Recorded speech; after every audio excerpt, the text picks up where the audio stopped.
Eu quero que você abra comigo a palavra em Atos, capítulo 1, verso de número 8. Atos, capítulo 1, versos de número 8.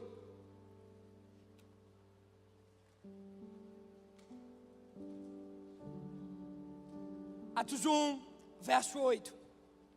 Deus me deu a graça. Senhor, me ajuda com a minha voz. Deus me deu uma graça de um tempo atrás, ler um livro que marcou a minha vida de uma maneira tão profunda, que não poderia deixar de indicá-lo para você. Quando sair dessa mensagem, dessa palavra, você faz bem na internet e comprar esse livro. Esse livro chama Discipulado Começa com Contemplação, de Samuel Whitfield.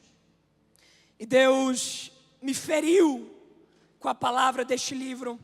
Deus me feriu com aquilo que esse autor deixou aqui.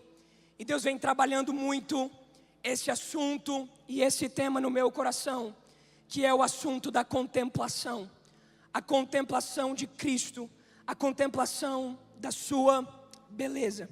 Me ajuda aqui no retorno, por favor. Acho que é o Hudson que está aí. Aumenta só um pouquinho para mim. Então, eu quero ler com você Atos capítulo 1, verso de número 8. Atos 1, verso 8.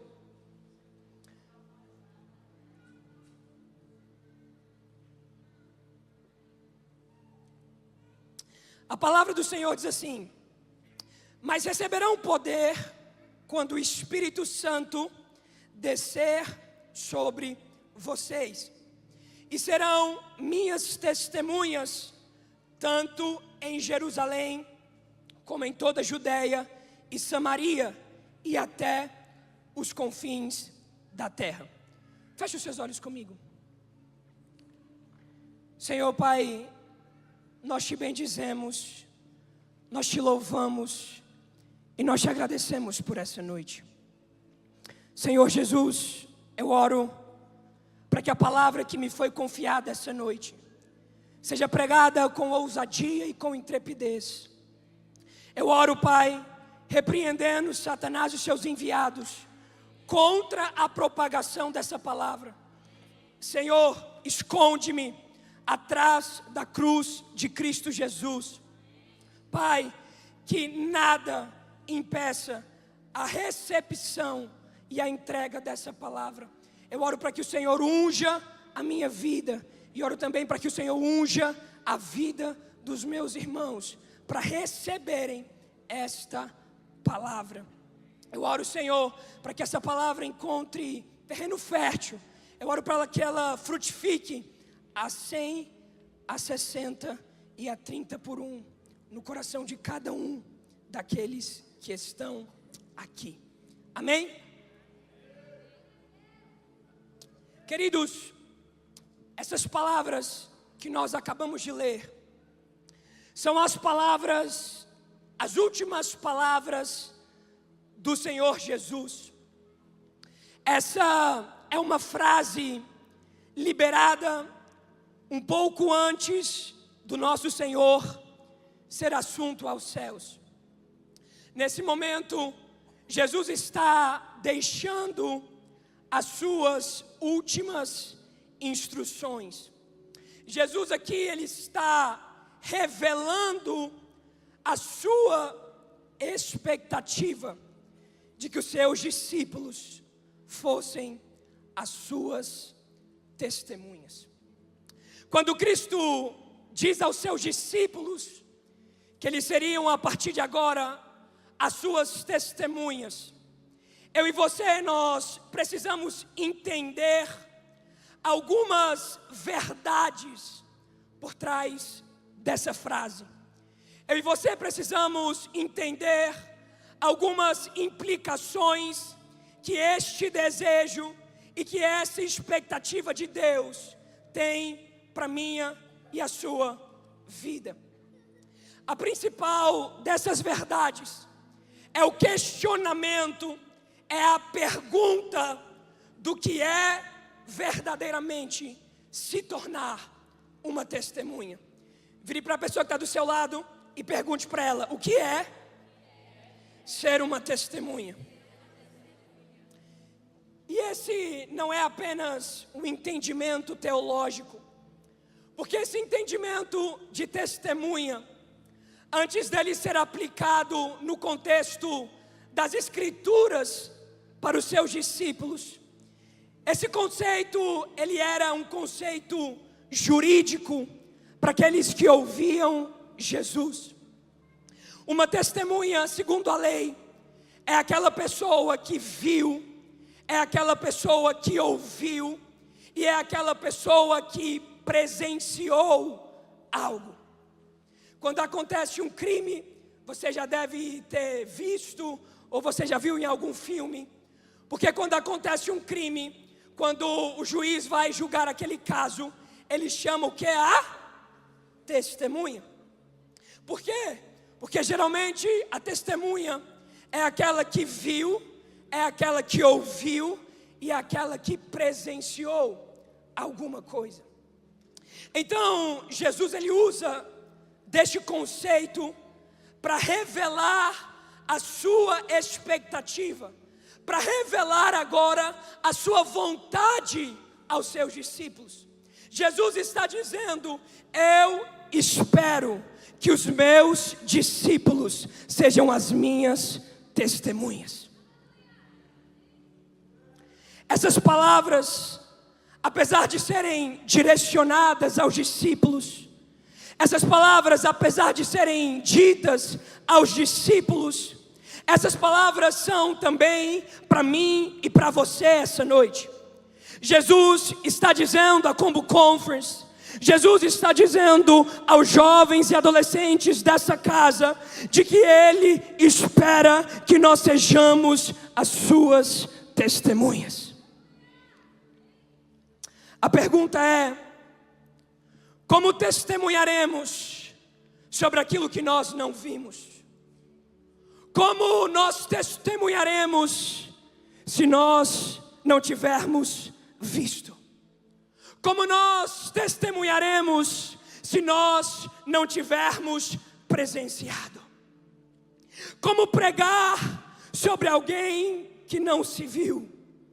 Como pregar sobre alguém que não se ouviu? Eu te pergunto, como pregar sobre alguém que você não presenciou? Como testemunharemos nós se não tivermos contemplado? Eu quero partir da premissa essa noite com você de que é impossível, repita comigo, impossível. É impossível ser uma testemunha verdadeira de Cristo se primeiro não tivermos contemplado a sua glória. Eu quero partir com você, eu quero te mostrar na narrativa bíblica, do Velho até o Novo Testamento, como o propósito de Deus é levantar pessoas que antes de irem aos confins da terra, contemplaram a beleza de Deus verdadeiramente. Quando nós olhamos a narrativa bíblica como um todo, nós percebemos como ela está fazendo, nós percebemos como a narrativa bíblica está mostrando, do início ao fim, um chamado apenas.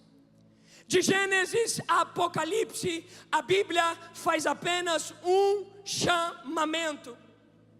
A Bíblia está chamando o povo de Deus para uma coisa. Que coisa é essa, pastor? A contemplação. Deus faz um chamado apenas, o chamado à contemplação. A história ela começa em Gênesis. Antes da queda, a Bíblia vai contar que Deus coloca em um jardim um homem e uma mulher. Esse homem e essa mulher se chamavam Adão e Eva. Você muito provavelmente já conhece essa história. A Bíblia nos conta que o jardim de Deus era um lugar onde Deus habitava.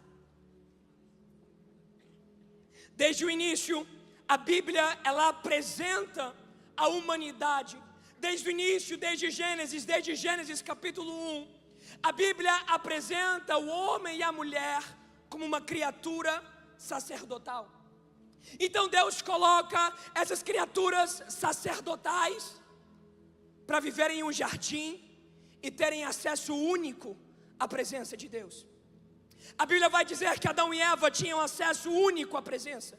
Eles passavam o dia ministrando a Deus, e o desejo de Deus é que eles representassem-o ao resto da sua criação, de acordo com a sua imagem e a sua semelhança. Este era o propósito de Deus.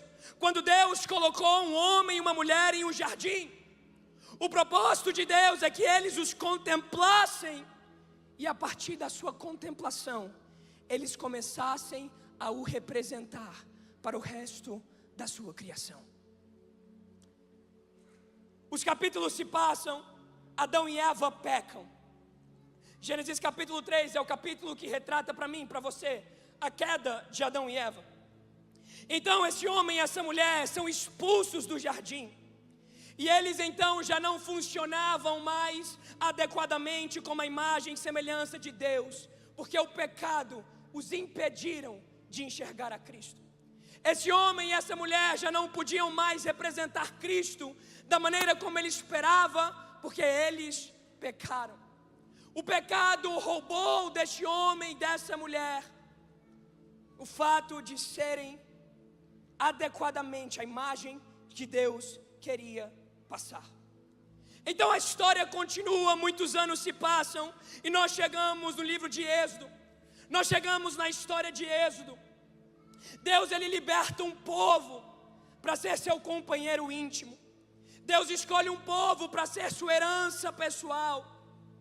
Deus escolhe um povo que seria a partir de agora o seu bem mais precioso. Então Deus pega essa nação, a nação de Israel. Ele forma esse povo e ele leva esse povo a um deserto. Quantos aqui já conhecem a história do deserto do Monte Sinai? A história do Monte Sinai, levanta sua mão. Bem, a maioria. Então Deus pega esse povo e os leva ao Monte Sinai. Essa história nós encontramos em Êxodo capítulo 19 e Êxodo capítulo de número 20. E então agora pela primeira vez na história, depois de Adão e Eva, depois que Deus forma esse povo, agora não apenas um homem, não apenas uma mulher contemplavam a Deus, mas agora Deus junta um povo para o contemplar. Começou com um homem e com uma mulher em um jardim. Anos se passam, a história se passa.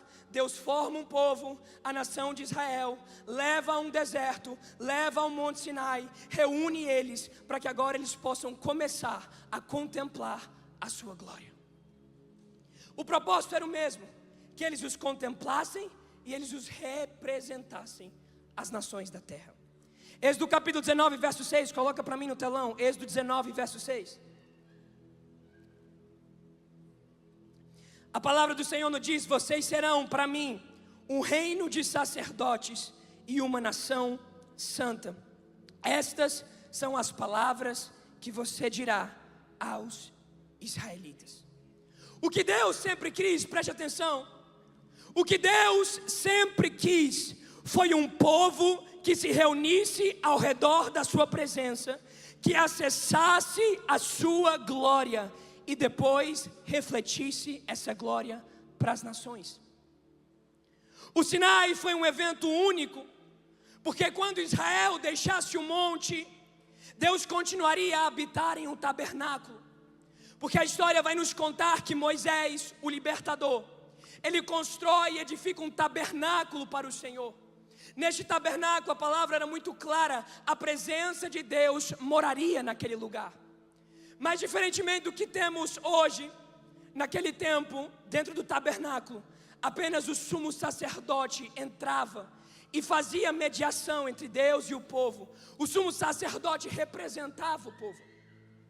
Então quando o povo descesse do monte, Deus continuaria a habitar naquele tabernáculo. A história nos conta que havia esse santuário de adoração no centro da nação. Esse santuário de adoração era a morada de Deus na terra. Era o lugar onde os sumos sacerdotes iam para se encontrar com Deus em favor do povo. O santuário também era como uma espécie de continuação do plano de Deus, da sua vontade, de que um povo se reunisse para contemplar a sua glória. O que entendemos é que no Velho Testamento, o Senhor Jesus está lançando um fundamento. O que nós entendemos é que desde Gênesis até Êxodo, o Senhor está lançando uma pedra, o Senhor está lançando um marco. Qual é esse marco, pastor? O marco de que Deus deseja pessoas que contemplem a sua presença, se tornem como Ele e sejam a sua imagem para as nações da terra. A palavra diz que Ele habitou no jardim, Ele apareceu no Monte Sinai, Ele habitou no santuário de adoração em Israel. E hoje Deus continua habitando entre o seu povo, no que nós chamamos de igreja do Senhor. O Êxodo é a formação do primeiro povo missionário da história. Deus habitando entre um povo que o contempla, é o início das missões. O Êxodo é uma história missionária, porque a missão de Deus na terra começa com sua presença, habitando entre um povo que é transformado à sua imagem. Começa com um povo que viu a Deus, e no processo de ver a Deus e de contemplar a Deus, torna este Deus conhecido entre as nações da terra. E se passam então 400 anos depois, diga comigo, 400 anos. E então o Senhor levanta um homem, Deus levanta um homem que agora começa a preparar o cenário para o que seria no Novo Testamento. Esse homem começa a preparar o cenário para o que viria na Nova Aliança. A presença do Senhor estava no tabernáculo, mas um homem sabia que Deus tinha algo muito maior em mente. Um homem da nação de Israel, dentre aqueles que Deus havia escolhido como seu povo, ele entendeu algo que os demais não tinham entendido. Salmos capítulo de número 132, verso 1. Salmos 132, verso 1. A palavra do Senhor vai dizer: Senhor, lembra-te de Davi e das dificuldades que enfrentou. Ele jurou ao Senhor e fez um voto ao poderoso de Jacó: não entrarei na minha tenda, nem me deitarei no meu leito, não concederei sono aos meus olhos, nem um cochilo às minhas pálpebras, enquanto não encontrar um lugar para o Senhor, uma habitação para o poderoso Deus de Jacó. Quem fez este voto foi um homem chamado Davi. Davi é o primeiro homem nas Escrituras. Davi foi o primeiro rei que se deixou ser tocado pelo plano eterno de Deus. Davi é o homem que se deixou ser lesionado com uma ferida incurável pela vontade de Deus. Davi é o primeiro homem na história a copiar a planta do céu e estabelecer na terra. Por quê, pastor? Esse homem, a história nos conta que ele vai investir bilhões, aproximadamente bilhões, em uma coisa. Se você conhece as Escrituras, você sabe que este homem, Davi, ele decide então trazer a arca, trazer a presença que habitava no tabernáculo para o centro da cidade. Davi tem o desejo de colocar a presença de Deus no centro de Jerusalém. Era como se Davi estivesse dizendo assim: eu vou empenhar a minha vida em preparar um lugar para a presença de Deus vir e ela habitar entre nós. Era como se Davi estivesse dizendo assim: olha, eu vou dedicar a minha vida, eu vou empenhar a minha vida em preparar um lugar para a presença de Deus vir e nós podermos o contemplar.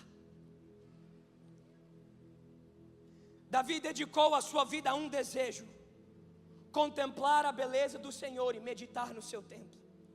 Esse homem, a Bíblia vai dizer que ele estabelece um santuário de adoração. Esse santuário de adoração é conhecido por todos nós como o tabernáculo de Davi, no centro da cidade de Jerusalém. Esse homem estabelece adoração 24 horas por dia, 7 dias por semana. Esse homem contrata músicos, cantores, adoradores, gentios, judeus. Aqui é o primeiro relato onde nós vemos gentios acessando a presença do Senhor e podendo adorar. Já não tinham mais sumos sacerdotes, agora todos tinham acesso à presença de Deus e o podiam contemplar. O que Deus começou no Monte Sinai, agora assumiu uma expressão muito maior sobre o governo desse homem. Assumiu uma expressão muito maior sobre a regência do governo de Davi. E o que você precisa entender essa noite é que o que Moisés fez, o que Davi fez, apenas apontavam para o plano de Deus nessa terra hoje. O que Deus fez no jardim, o que Deus fez no Monte Sinai, o que Deus fez no tabernáculo de Israel, o que Deus fez no tabernáculo de Davi, apenas aponta para o plano de Deus hoje.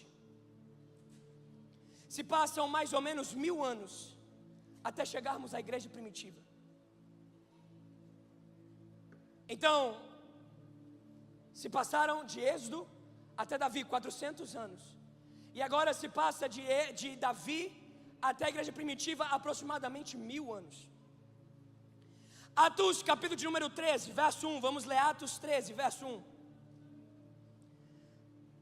Atos capítulo de número 13 é um divisor de águas. É um momento de mudança na história da igreja. Atos 13, verso 1 até o 3.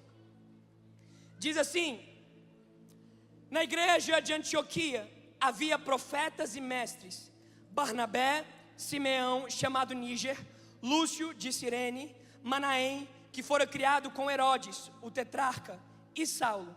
Enquanto adoravam o Senhor e jejuavam, o Espírito Santo disse: separem-me Barnabé e Saulo para a obra a que os tenho chamado. Assim, depois de jejuar e orar, repita: jejuar e orar, impuseram-lhe as mãos e os enviaram. A igreja de Antioquia, se você não sabe, é a igreja a qual o Espírito Santo enviou Paulo e Barnabé para expandir da maneira mais rápida, mais acelerada, a missão aos não cristãos. Esse evento aqui descrito em Atos, capítulo de número 13, descrito para mim e por você, através da vida de Lucas, mudou completamente a história do mundo. Mudou completamente a história da igreja. Lucas aqui descreve para mim e para você uma reunião de 5 homens que estavam todos reunidos adorando ao Senhor e jejuando. Paulo e Barnabé são enviados a partir de uma reunião de contemplação ao Senhor. A igreja de Antioquia era um templo, mas também essa igreja era uma expressão do tabernáculo de Davi. E eu vou te explicar o porquê. A igreja de Antioquia era uma expressão do tabernáculo de Davi, porque Davi, 1000 anos atrás, da igreja de Antioquia, construiu o seu tabernáculo sobre 2 fundamentos. Quais são, pastor, os 2 fundamentos? O primeiro fundamento era seu desejo por ver a beleza de Deus. O primeiro fundamento era o seu desejo de contemplar a face de Deus. E o segundo fundamento era a sua aflição, para que Deus encontrasse na terra um lugar para fazer morada. Davi constrói o tabernáculo sobre 2 fundamentos: seu desejo pela beleza de Deus e a sua aflição, enquanto Deus não achasse um lugar para habitar na terra. E na igreja de Antioquia, em Atos 13, nós vemos a adoração como contemplação da beleza de Deus. E nós também vemos o jejum como resultado da aflição, para que Deus tivesse um lugar para morar na terra.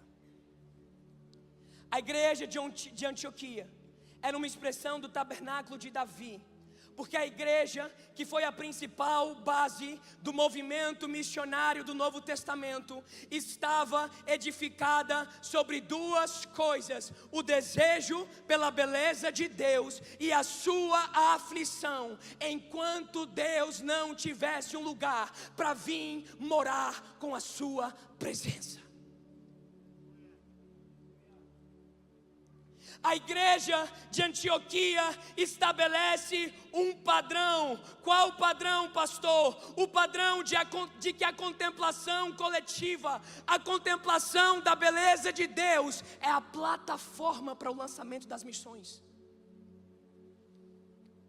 A igreja de Antioquia está nos mostrando que, se quisermos ser mensageiros como Paulo e Barnabé, se quisermos sermos testemunhas, precisaremos ser homens e mulheres que foram moldados a partir de contemplar a beleza de Deus.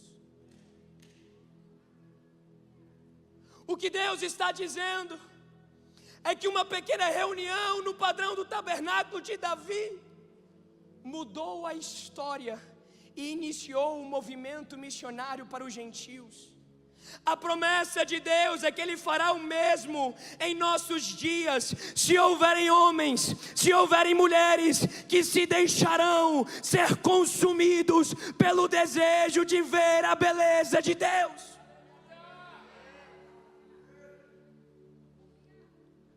A promessa de Deus é a mesma, de que nós experimentaremos o maior movimento missionário se tiver homens e mulheres que têm uma aflição enquanto Deus não puder vir morar aqui.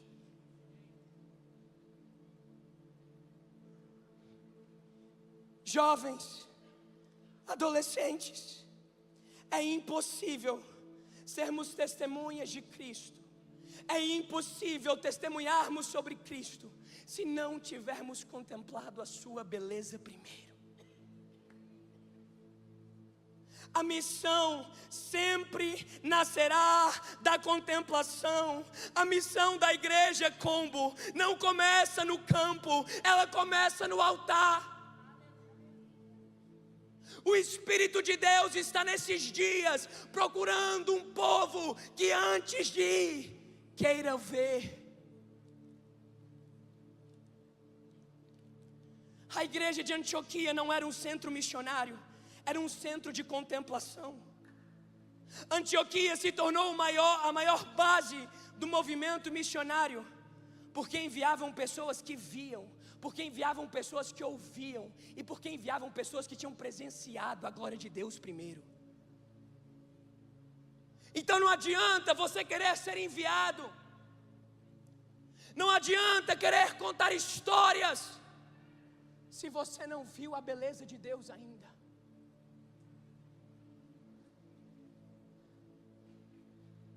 A história se costura. Eu desenvolvi a minha mensagem de Gênesis a Apocalipse, do Velho até o Novo Testamento, te mostrando que o Senhor está chamando jovens e adolescentes que serão consumidos pelo desejo de Davi.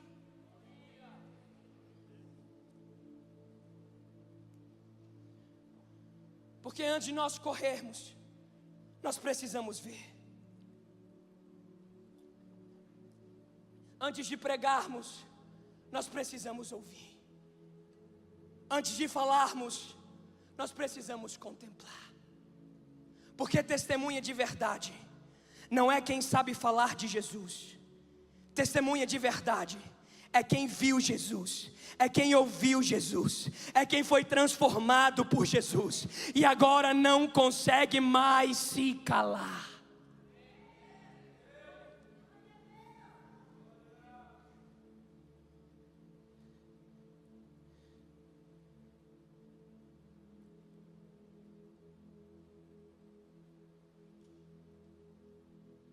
Não existe envio de testemunhas que não viram Jesus primeiro. Há um clamor em nosso coração para esses dias. Qual a beleza de Deus? Fique de pé comigo no seu lugar.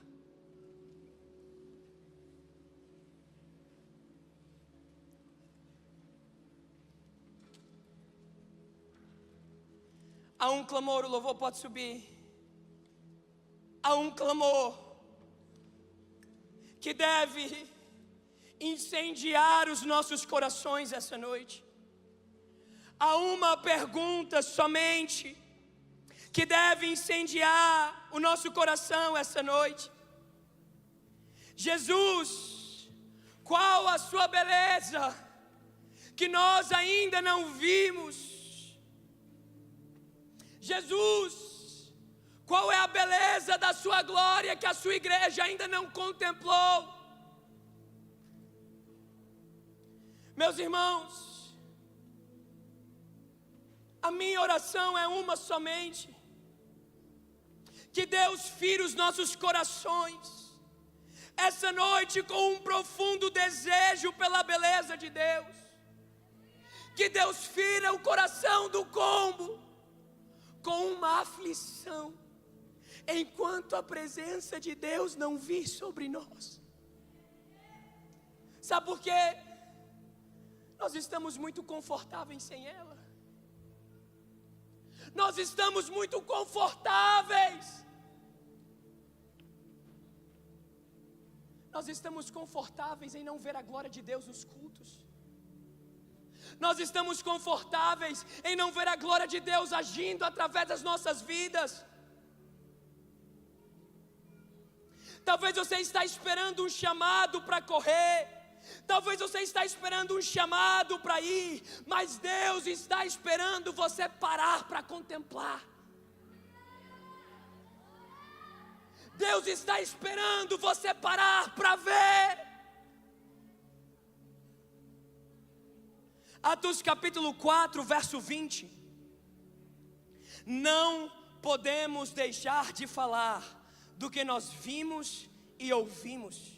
Isaías capítulo 6, antes de ele dizer ao Senhor: eis-me aqui, envia-me a mim. Olha o que Isaías viu no ano da morte do rei Uzias. Eu vi o Senhor assentado em um trono alto e exaltado, e as abas das suas vestes enchiam o templo.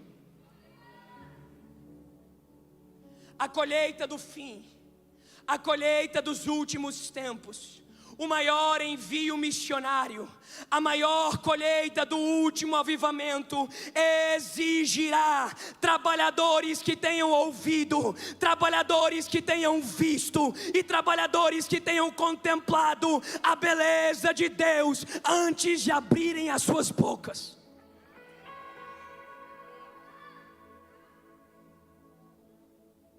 A pergunta é: cara, o que Paulo viu? Alguém comigo? O que Paulo viu, Ederson? Que aquele homem disse: comparado à beleza de Deus, eu considero todas as outras coisas como perda. O que foi que Davi viu, Sara?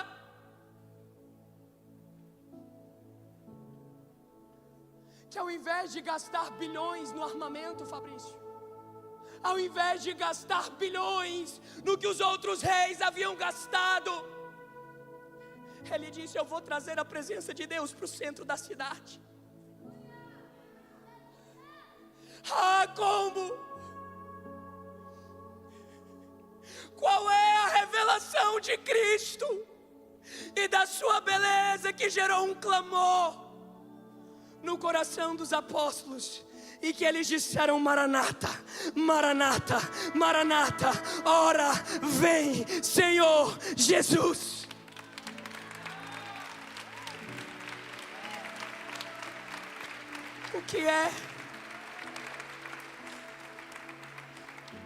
O que foi?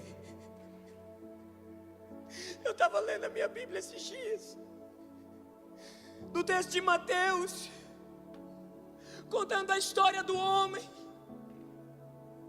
que achou um tesouro no campo. E a história diz que esse homem, depois que ele achou o tesouro no campo, ele pegou tudo que ele tinha, Felipe. Ele foi lá e vendeu. A história conta nos versos seguintes sobre um homem que achou uma pérola de grande valor. E esse homem pegou o que ele tinha e vendeu tudo. Eu pergunto: o que ainda não vimos, que não somos capazes de entregar tudo?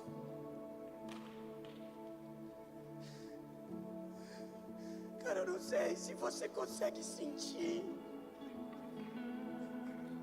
Há uma beleza que ainda não contemplamos, amigo. Há um desejo que nós ainda não fomos feridos.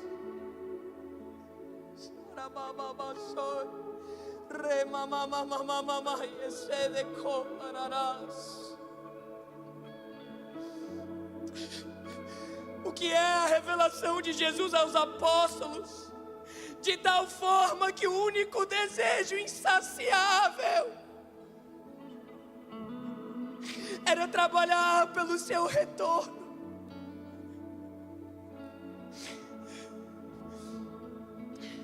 Que amor de Cristo foi esse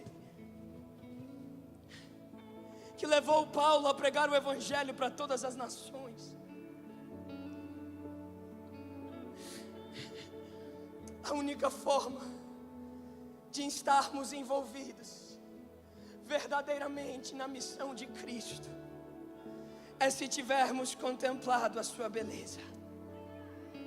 Meus amigos, Cristo precisa ser o nosso maior anseio.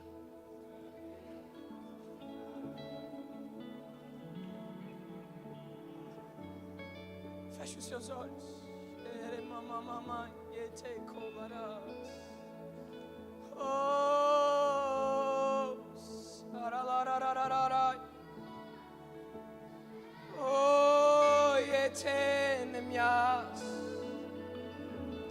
O que é, Senhor? O que é que Paulo viu, Senhor? Senhor Jesus, mostra-nos, Pai, mostra-nos o que Abraão contemplou, Senhor. Mostra-nos o que Moisés previu, Jesus. Mostra-nos o que Josué viu quando caiu diante da sua majestade. Mostra-nos, Senhor, o que Davi viu quando cantou sobre a glória do Senhor. Mostra-nos, Deus, o que Davi fez, o que Davi viu quando levantou uma tenda, que por 33 anos aconteceu uma adoração ininterrupta ao Senhor. Mostra-nos, Deus, o que Isaías viu em seu trono. Feche os seus olhos, levante as suas mãos e comece a pedir: Senhor, mostra-me, Senhor, mostra-me.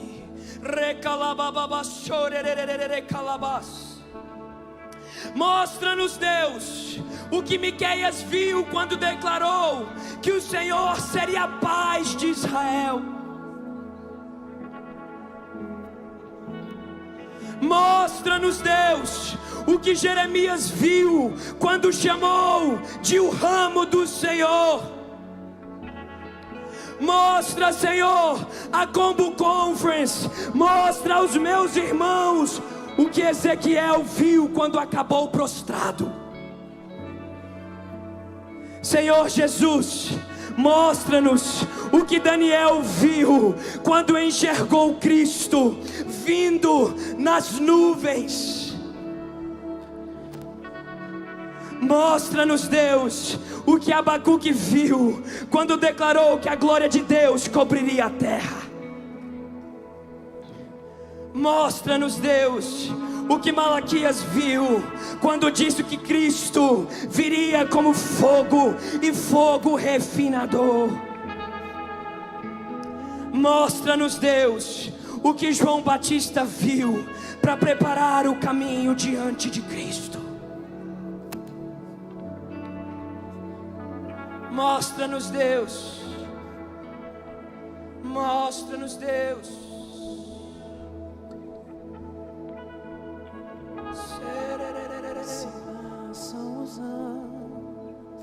O Senhor vai começar a dar algumas visões a algumas pessoas.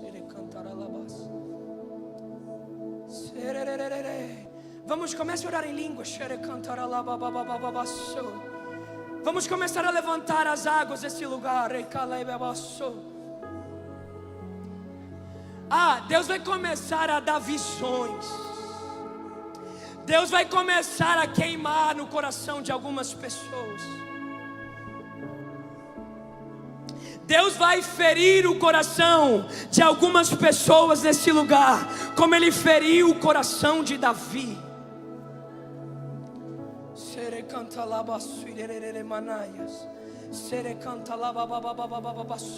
Senhor, batiza-nos com o zelo pela Sua presença agora, Senhor. Pai, eu oro, batiza-nos com amor pela Sua presença. Papai, dê-nos zelo, Senhor. Nós queremos lhe ver. Será que você pode dizer aí do teu lugar agora: Senhor, eu quero te ver. Jesus, eu quero te contemplar. Jesus, eu quero ver a Sua beleza. Jesus, aumenta o desejo no meu coração. Jesus, aumenta o desejo no meu coração de ver a Sua beleza. Meus irmãos, não dá para ter uma fome palatável. Se você quiser gritar, grite. Se você quiser correr, corra. Se você quiser vir para o altar, venha.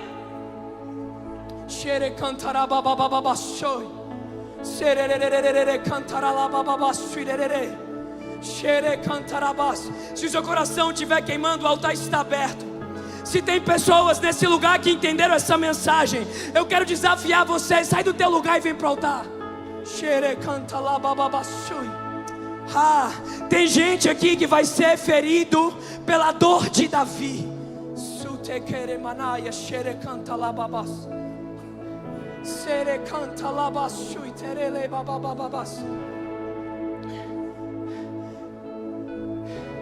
Não precisamos mais segurar nossa fome. Não precisamos segurar. Não precisamos mais conter. Há um desejo no coração dos missionários por ver a beleza de Deus.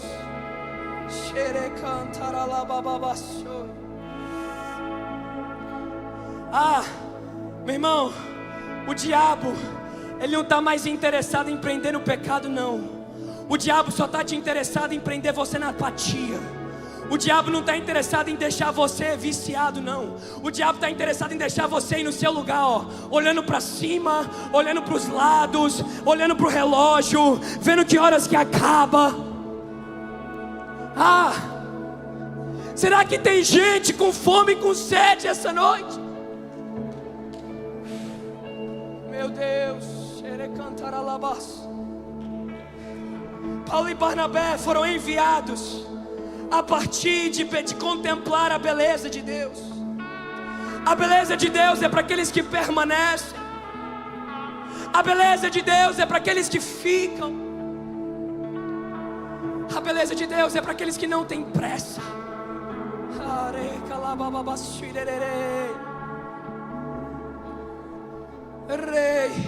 Senhor, batiza-nos, Senhor, agora com quebrantamento. Eu oro agora por um batismo de quebrantamento de espírito. Senhor, eu oro agora por lágrimas. Eu oro agora por pessoas que terão os seus corações tocados. Senhor, eu oro por um desespero. Senhor, batiza o combo com desespero pela sua presença.